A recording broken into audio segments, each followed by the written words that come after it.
A very good morning, students. In my previous lecture, I have explained you Geography 4 chapter Agriculture for class 6, and now today I will continue the same chapter. So before starting the chapter, I am giving you some revision of my previous lecture. So in my previous lecture, I have explained you distribution of major crops in the world like tea, coffee, jute, sugarcane, and now today I will continue the same chapter. So my today's topic is rubber as a plantation crop. तो आज हम बात करते हैं कि plantation crop में मैंने अपने प्रीवियस लेक्चर में आपको टी और कॉफी के बारे में बताया था. आज मैं एक रबर जो ये भी एक क्या है प्लांटेशन क्रॉप है, इसके बारे में मैं बताने जा रही हूँ. तो rubber is the natural gift of forest with a unique quality of elasticity. तो रबर हमारी क्या है, rubber is the natural gift of forest, मतलब ये हमारे फॉरेस्ट का नेचुरल गिफ्ट है with a unique quality of elasticity. It is a tropical crop. तो ये हमारी कैसी क्रॉप होती है, ये हमारी ट्रॉपिकल क्रॉप है. Tropical crop. क्लाइमेट रिक्वायरमेंट्स की क्या जरूरत पड़ती है, सबसे पहले बात करते हैं कि कितने टेम्परेचर की जरूरत पड़ती है. तो हम बात करते हैं कि rubber is a native plant of equatorial forest and needs wet and hot climate. तो रबर हमारा नेटिव प्लांट है इक्वेटोरियल फॉरेस्ट का, और उसको क्या जरूरत पड़ती है, हॉट और वेट क्लाइमेट की जरूरत पड़ती है. It needs a high temperature from 21 degree Celsius to 35 degree Celsius. Rainfall, rubber needs heavy rainfall 200 to 400 centimetre. मतलब रबर के प्लांट को ग्रो करने के लिए बहुत ज्यादा बारिश की जरूरत पड़ती है. सॉइल कैसी होनी चाहिए, deep well drain Lumi and laterite soil.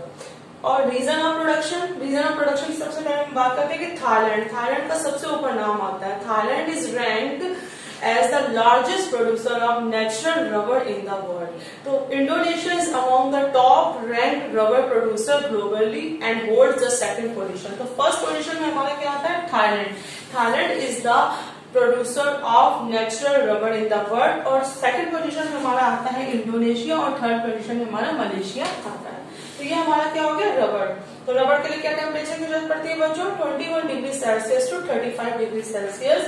It needs heavy rainfalls between 200 to 400 centimetre. It grows in deep well drain loamy and laterite soil.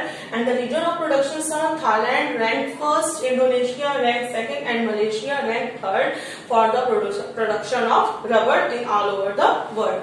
अब हम बात करते हैं ग्रीन रेवोल्यूशन. तो ग्रीन रेवोल्यूशन का मतलब होता है बच्चों हरित क्रांति. ग्रीन मतलब हरा, और रेवोल्यूशन मतलब होता है रेवोल्यूशन करना, आंदोलन करना, क्रांति करना. तो हम बात करते हैं कि ग्रीन रेवोल्यूशन होता क्या है. तो हमारे कृषि के क्षेत्र में, फार्मिंग के फील्ड में जो नए नए तरीके अपनाए जाते हैं, न्यू टेक्निक्स अपनाई जाती है, नई खादों का प्रयोग किया जाता है. तो जिससे क्या होता है कि हमारे एग्रीकल्चर में एक रेवोल्यूशन आ गया, क्रांति आ गई, जिसे हम लोग कहते हैं हरित क्रांति, ग्रीन रेवोल्यूशन कहते हैं. तो green revolution in the last 60s brought a turning point in agriculture. तो पिछली शताब्दियों में ग्रीन रेवोल्यूशन ने हमारे एग्रीकल्चर में बहुत ही चेंजेस ला दिए हैं. As the result the productivity of global agriculture increase. तो जिसकी वजह से क्या हो रहा है कि एग्रीकल्चर की प्रोडक्टिविटी बढ़ रही है. During this period new chemical fertilisers. तो इस पीरियड में, ग्रीन रेवोल्यूशन के पीरियड में किस चीज का प्रोडक्शन हो रहा है, new chemical fertilisers and synthetic herbicides and pesticides were created along with chemical advances. तो बेनिफिट्स ऑफ ग्रीन रेवोल्यूशन. अब हम ग्रीन रेवोल्यूशन की बात करते हैं, इससे क्या लाभ होते हैं. तो as a result of the green revolution and the introduction of, मतलब कि ग्रीन रेवोल्यूशन से क्या रिजल्ट होता है और किस चीज के इंट्रोडक्शन से क्या लाभ होते हैं, chemical fertiliser, synthetic herbicides and pesticides, high yield crops, मतलब उच्च कोटि की फसलें हो गई, हमारी अच्छी खाद हो गई, सिंथेटिक हर्ब्स हो गए, और पेस्टिसाइड्स हो गए, मतलब कीटनाशक दवाएं हो गई. इन सबके इंट्रोडक्शन से क्या हो रहा है, हमारी एग्रीकल्चर में बहुत ही ज्यादा क्या हो रहा है, इंक्रीज हो रही है. हमारी एग्रीकल्चर प्रोडक्टिविटी बहुत ज्यादा इंक्रीज हो रही है. और and also the introduction of method of multiple cropping. और मल्टीपल क्रॉपिंग के मेथड को भी हमको यूज करने से क्या हो रहा है, हमारे कृषि के क्षेत्र में एक क्या आ गई, क्रांति आ गई, जिसे हम लोग कहते हैं हरित क्रांति, ग्रीन रेवोल्यूशन कहते हैं। तो as a result of green revolution and the introduction of chemical fertiliser, synthetic herbicides and pesticides, high yield crops and the method of multiple cropping, the agriculture industry are able to produce much larger quantities of food. तो इन सब चीजों के introduction होने से जो हमारी agriculture industry है बहुत ज्यादा मात्रा में क्या कर रही है, फूड का प्रोडक्शन कर रही है। The increase in productivity made it is possible to feed the growing human population. तो ये बढ़ती हुई प्रोडक्टिविटी से क्या हो रहा है कि हमारी बढ़ती हुई जनसंख्या को पर्याप्त मात्रा में क्या मिल जा रहा है, भोजन मिल जा रहा है।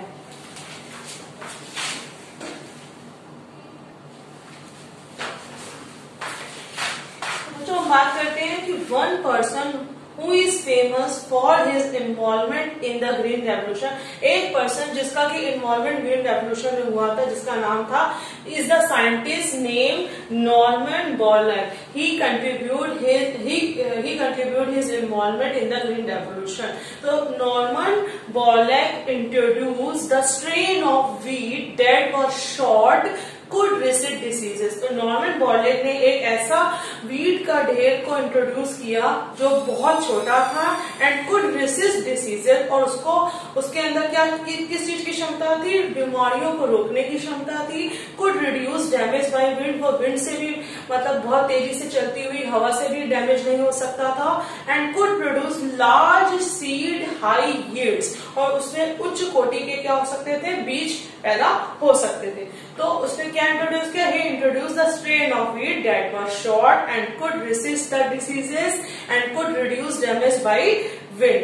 ही introduce the variety of wheat in Mexico, उसने मैक्सिको देश में इस तरह के व्हीट की वेराइटी को क्या किया, इंट्रोड्यूस किया। And with in 20 years the production of wheat had tripled, और 20 सालों में जो इस तरह के जो व्हीट का प्रोडक्शन था वो क्या हो गया, बढ़ गया, बहुत ज्यादा बढ़ गया। तो this allowed for the production of more food to people in Mexico. तो इस वजह से क्या हुआ कि मैक्सिको के लोगों को बहुत बड़ी मात्रा में फूड का प्रोडक्शन मिलने लगा। It also made it possible for Mexico to export their wheat to other countries in need of increased food production। और मैक्सिको के लिए ये भी पॉसिबल हो गया कि फूड का प्रोडक्शन तो बढ़ ही गया और साथ में इस तरह के व्हीट को एक्सपोर्ट करने में भी मैक्सिको को बहुत ज्यादा मदद मिली। तो he eventually won a Nobel prize for his work. तो उसको अपने इस वर्क के लिए, किस वर्क के लिए, क्योंकि उन्होंने क्या इंट्रोड्यूस किया था, he introduce the strain of wheat. उन्होंने एक ऐसे व्हीट का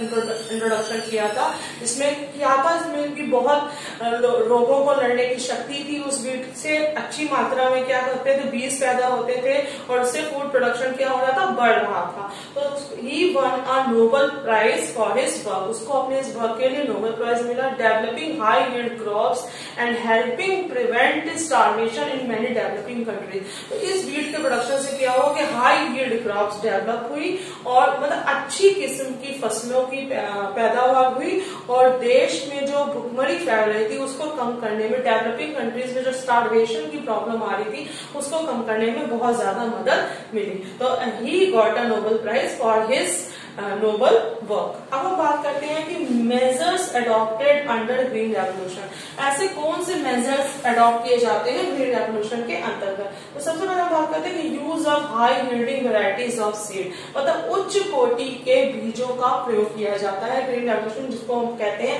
HYV सीड्स। इरिगेशन, इरिगेशन मतलब सिंचाई। यूज ऑफ इंसेक्टिसाइड्स, तो इंसेक्टिसाइड क्या होता है कि ये रासायनिक पदार्थों का मिश्रण होता है जिसका प्रयोग कीटों को नष्ट करने के लिए किया जाता है। तो ग्रीन रेवोल्यूशन के अंतर्गत किस चीज का यूज होता है, use of insecticide. Consolidation of holding, मतलब चकबंदी को प्रोत्साहित करना। लैंड रिफॉर्म्स, मतलब कि जो हमारी भूमि है उसका सुधार।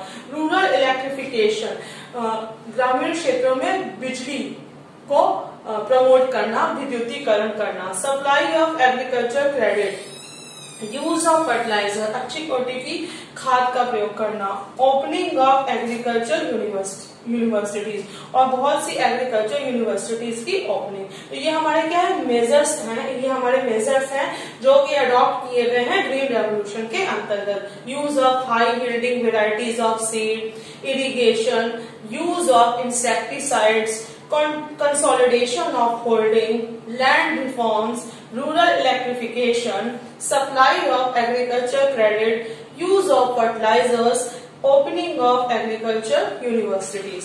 तो दिस एफर्ट्स, ये जो एफर्ट्स किए गए हैं, this efforts led to remarkable increase in productivity.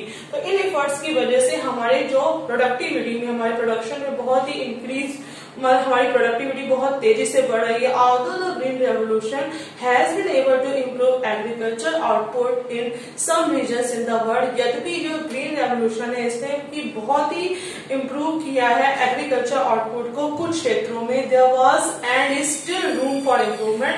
As a result, many organizations continue to invent new ways of techniques already used in green revolution। तो जिसके परिणाम क्या हो रहा है कि बहुत सी ऐसी ऑर्गेनाइजेशन है जो कि बहुत अच्छी तरीकों को अपना रही है खेती में प्रोडक्टिविटी को बढ़ाने के लिए।